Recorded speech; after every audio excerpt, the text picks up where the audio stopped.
Bilo je to 96. 21. decembar, prošla je jesen. Svi su u kući, ali blistaju od sreće. Keva je javila, rodilo se dete. Brzo je prošlo ovih 17 godina i posle svega još uvek stojim na nogama. U prvom razredu upoznao ortaka. Bili smo klinci, ali bilo je do jaja. Glupirali se, pravili sranja, tu je i Marijana. To je ona kurva što je uvek svakom dala. Nije mnogo skupa, ona je samo 500 dinara. Ali kako puši, od toga boli glava. Ovo je za sve one koji nisu više s nama. Bili smo klinci, ali bilo je do jaja. Bili smo klinci, ali bilo je do jaja. I kada padam, i kad jurim snove, i kad se ima, i kad nema love. Ma glavu gore, bit će sve do jaja.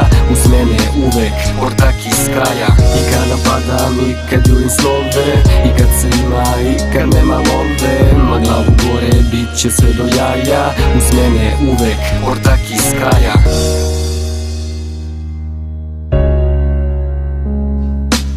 Brzina ubija, al tu sam među ljudima. Krećem se, razmišljam, da li je to sudbina. Da li život ide dalje ili ovde staje. Mnogo se uzima, a mnogo malo daje. Surova istina i surova realnost, da nigde nema ljubavi, to je brate stvarnost. A mene boli kurac za te izborne kampanje. Za koga ću da glasam, brate, glasam za drugare. Na južnoj strani grada, ortaci nisu cave.